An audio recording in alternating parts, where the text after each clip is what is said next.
Eu Sou o Número 4 era pra ter sido uma franquia gigante nos cinemas, e o filme estreou somente 5 meses depois do livro no qual ele se baseia ter sido publicado. O estúdio queria fazer um crepúsculo para garotos, e essa obra passou até nas mãos do Spielberg, chegou a fazer dinheiro, mas acabou indo muito mal com o público, e a sua continuação nunca aconteceu. Mas calma que essa história ainda pode ter um final feliz.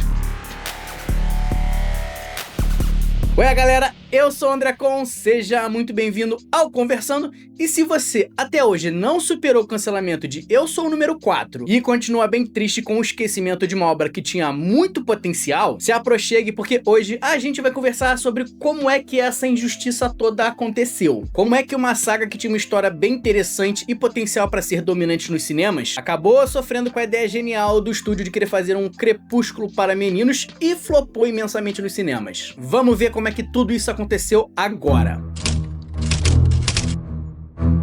Se você tava morando em Marte, Eu Sou o Número 4 é um filme de 2011 que conta a história do John Smith, um alien que foi enviado para longe do planeta dele, junto de outras crianças, para escaparem das mãos dos terríveis Mogadorianos, uma outra raça alienígena que destruiu o planeta do John e que estava em busca de matar todo mundo da sua espécie. Na tentativa de se esconder, o John vive aqui na Terra com Henry, seu mentor e protetor, e eles mudam de cidade em cidade, sempre buscando ficar na moita e não levantar nenhuma suspeita sobre o seu paradeiro. Porém, quando o número 3, um outro ser que também conseguiu fugir do planeta natal do John, é morto, os Mogadorianos agora passam a caçar o protagonista, uma vez que ele é o número 4 e os seres que escaparam do seu planeta precisam ser mortos em ordem numérica. A história desse filme é uma adaptação do livro Eu Sou o Número 4 do Pittacus Lore, pseudônimo do autor James Frey. A saga fez um sucesso estrondoso, teve 7 volumes publicados e uma cacetada de outros livros spin-offs desse universo. E claro que, com tanto sucesso assim, Eu Sou o Número 4 inevitavelmente chegaria nos cinemas. Mas a história de como isso aconteceu é bem curiosa porque ela acontece de maneira reversa. Porque foi praticamente, primeiro tinha o filme e depois tinha o livro. Não entendeu nada? Acha que eu tô falando abobrinha? Calma que eu vou te explicar. Lá em 2009, o primeiro livro ainda nem tinha sido publicado, mas já tinha um interesse grande em levar esse universo pros cinemas. E os maiores interessados eram a dupla Michael Bay e Steven Spielberg de um lado, e do outro, o J.J. Abrams. Rolou uma guerra de lances em leilão para ver quem é que ia ficar com os direitos para fazer isso. Quem levou a melhor foi a dupla Bay e Spielberg. E a partir dessa guerra de leilão é que as editoras finalmente começaram a se interessar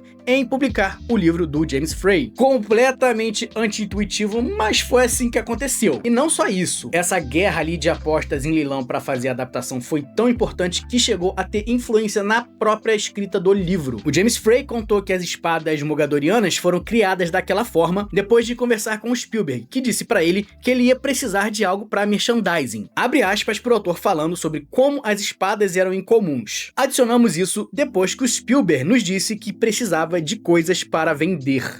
Meu irmão, o Spielberg não entra pra perder. E bem, com os direitos dessa obra assegurados por ele e pelo Michael Bay, Eu Sou o Número 4 foi parar na casa da DreamWorks. E já de cara o estúdio iniciou uma campanha interna que se tornaria um dos grandes problemas do filme e uma das razões para a qual essa saga fracassou. A ideia da DreamWorks era pegar um público fiel e que acompanhava uma outra saga de adolescente. Nessa saga tinha um cara bonitão com poderes especiais que não podia revelar a sua verdadeira identidade e que frequenta o ensino médio enquanto navega pelas relações com seres humanos que são uma espécie diferente da dele. Pois é, a DreamWorks estava determinada em atrelar o máximo possível Eu Sou o Número 4 e Crepúsculo. O estúdio queria atrair todo esse público que já estava lá estabelecido, criando a sua própria versão de Crepúsculo para garotos. Bom, para fazer isso, o diretor seria o próprio Michael Bay, e os roteiristas eram Alfred Gough e o Miles Miller, criadores da série Smallville, que também tem uma premissa bem similar, com um alienígena poderoso que esconde a sua identidade e vive numa cidade pequena dos Estados Unidos. Mais tarde, a Marti Noxon, showrunner de Buffy a Caça-Vampiros, também chegou junto para escrever esse roteiro. E bem, se o primeiro problema dessa produção foi a decisão do estúdio de tentar transformar Eu Sou o Número 4 em algo parecido com Crepúsculo independente do material fonte, fonte. O segundo baque foi a saída do diretor. O Michael Bay estava lá nadando em dinheiro com o sucesso de Transformers e não conseguia dar atenção para os dois projetos. Então o diretor acabou se afastando de Eu Sou o Número 4 para se envolver unicamente com a produção de Transformers: O Lado Oculto da Lua. Ou seja, agora nós estamos em 2010, um ano antes do lançamento do filme, e o estúdio teve que escolher um novo diretor para tocar um projeto que já tinha todos os dedos do Michael Bay. O escolhido acabou sendo o DJ Caruso, que, pasmem, não é DJ, é apenas diretor de cinema mesmo. O nome dele é Daniel John, mas como DJ é muito mais legal que Daniel João, é assim que a gente vai chamar ele. Bom, o DJ pegou o bonde andando em Eu Sou o Número 4. Ele teve menos de um ano para se preparar para filmar e editar o filme, porque a obra já estava programada para chegar aos cinemas em fevereiro de 2011. Por elenco desse filme chegaram o Alex Pettyfer, Timothy Olyphant, Teresa Palmer, Kevin Durant e Diana Agron, que era na época a mais famosa do grupo pelo seu papel em Glee. Com tudo pronto para essa produção, apesar de um elenco desconhecido, Eu Sou o Número 4 era uma obra tratada com muitas expectativas dentro do estúdio, e as filmagens começaram ali por volta de junho de 2010. Só que tem uma coisinha que ainda não estava pronta nesse universo. Uma coisinha pequena que na cabeça dos produtores nem fazia tanta diferença, tá? Ora, mas o que seria isso? A máquina de café? O VR da galera? Não, simplesmente o livro não estava pronto. Fala sério. Mas que cara burro.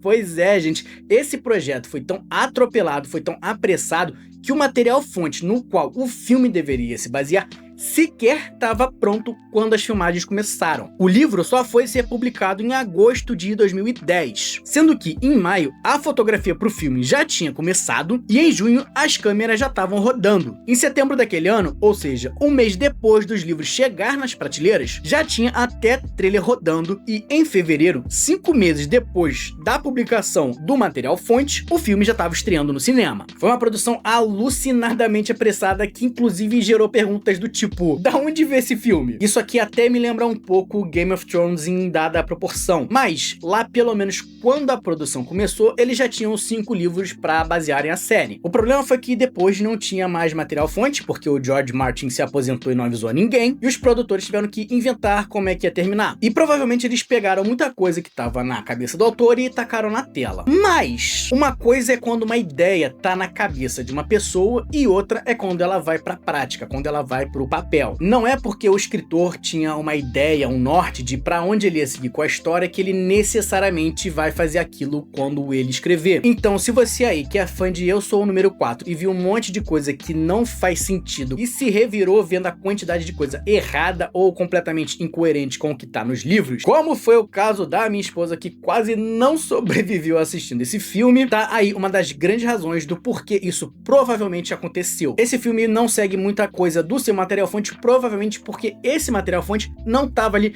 completinho, fechadinho, bonitinho como deveria estar. E mais uma vez, a produção de Eu Sou o Número 4 se mostra completamente anti-intuitiva. Mas vamos lá que ainda vai piorar um pouco, tá?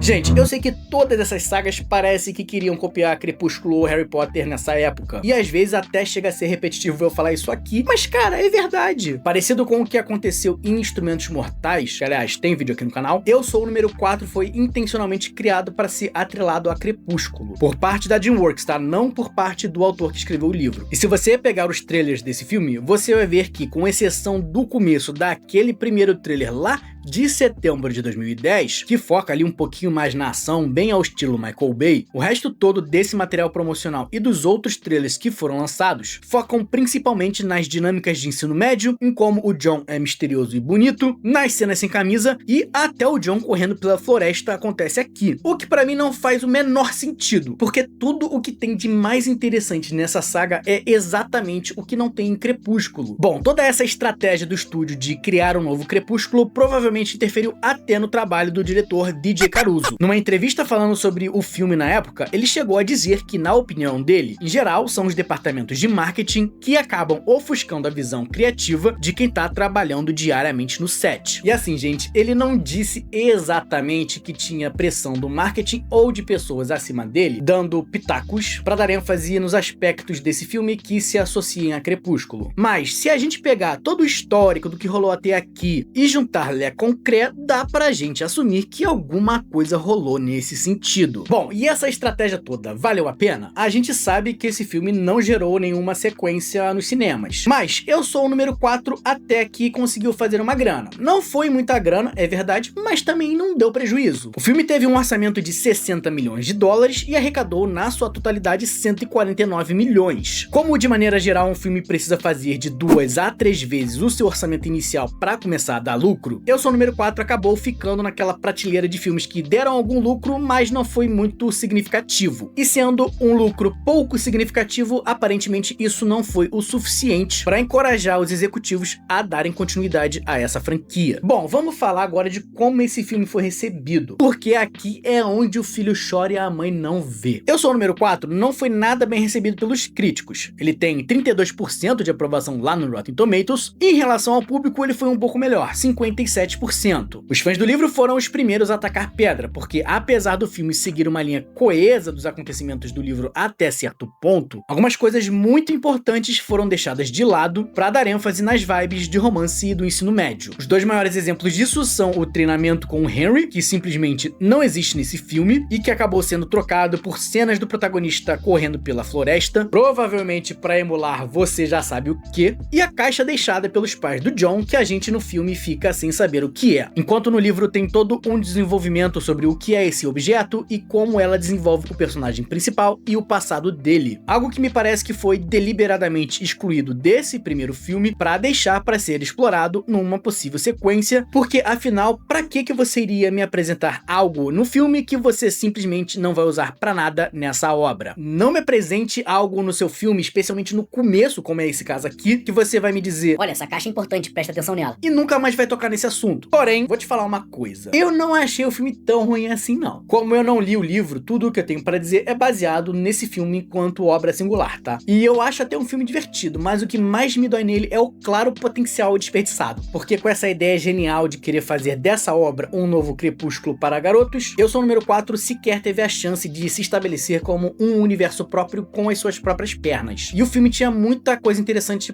para poder explorar. Por exemplo, o desenvolvimento do John, o protagonista, que aparece como um cara deslocado e tentando se conectar com outros humanos, mas de fato nunca conseguindo fazer isso de verdade por conta do histórico e do passado dele, faz todo sentido e é um dilema muito interessante. Porém, infelizmente pra gente, o roteiro tá muito mais preocupado com as dinâmicas de adolescentes do ensino médio e acaba dando prioridade a isso ao invés de focar no que ele tem de melhor, que é exatamente responder às perguntas sobre os poderes do John, por que é que os Mogadorianos caçam eles, por que é que eles são caçados em ordem específica e todas as outras coisas desse universo. E uma outra coisa que me incomodou muito e que os fãs do livro já cobriram nas críticas deles é a completa ausência de treinamento do John, porque afinal, se esse cara tá sendo caçado por assassinos interestelares e ele tá sendo protegido e guiado pelo Henry, que é um mentor e guerreiro, segundo as próprias palavras do John, por que é que ele não tá treinando para um possível confronto com esses assassinos? A gente não tem uma cena desse treinamento no filme, a não ser que você conte aeróbico na floresta como uma preparação para se defender de aliens invasores que usam arma laser. E isso vai ser um problema lá na conclusão do filme, porque afinal, se o John não tem treinamento nenhum, como é que ele consegue sair na pancadaria com esses assassinos? A número 6 fazer isso, ok, faz sentido. Ela é mostrada desde o início como alguém que tá acostumada a sair no pau e que tem um passado misterioso que a gente não conhece, então dá pra assumir que ela foi treinada pra isso. Mas o John não, porque o único momento em que ele sai no pau com alguém é com os bullies da escola, que são os humanos de 16, 17 anos de idade. Falando dos vilões, os Mogadorianos aqui eles são apresentados de uma maneira bem caricata, quase como se fossem vilões de Sessão da Tarde. A gente chega ao ponto de ver os caras fazendo cara feia em janela do carro pra assustar um terráqueo aleatório. O que é que essa cena ajuda na construção desse inimigo, desse vilão? Que os Mogadorianos são feitos quase como que um vilão dessas séries de TV antigas, quase como se eles tivessem saído de Smallville ou de Buffy, coincidentemente as obras principais dos roteiristas de Eu Sou o Número 4. E o que falar sobre como do nada o John aleatoriamente vira um procurado pela polícia. E bem, pelo que eu vi, nada dessa coisa acontece lá no livro. Ou seja, é mais uma vez o filme focando nas coisas erradas. O foco desse filme nunca esteve no filme em si, mas sim em emular uma outra obra e iniciar uma grande franquia antes mesmo de fazer o primeiro filme bem. A caixa deixada por John, que eu mencionei anteriormente, é um dos grandes exemplos disso. Ela é apresentada no início desse filme como uma coisa que é muito importante, e a gente chega no final dessa obra obra sem fazer a menor ideia do que é que isso representa ou significa. E é evidente que isso foi feito porque os produtores estavam focados em construir uma mega franquia, ao invés de fazer um primeiro filme com coesão e que atraísse e agradasse um público grande para então poder criar essa mega franquia. Ou seja, no final das contas, esse filme aqui tinha muita coisa interessante, mas como ele decidiu focar em diversas outras coisas que eram menos importantes, a gente ficou com uma narrativa em que fica faltando um monte de explicação, com personagens que são mal desenvolvidos e outros que estão lá, mas que simplesmente não fazem nada a não ser marcar a checklist de personagens do livro que aparecem. Dito tudo isso, depois de descascar essa narrativa, eu vou falar, eu me diverti vendo esse filme. Tem muitas falhas nessa história, muita coisa mal explicada e me entristece saber que eu não vou poder ver mais nada sobre esse universo. Ou será que eu vou? Atenção, fãs e órfãos de Eu Sou o Número 4. Reza a lenda que tem um reboot dessa franquia vindo aí e que tá em produção rolando ali desde 2024.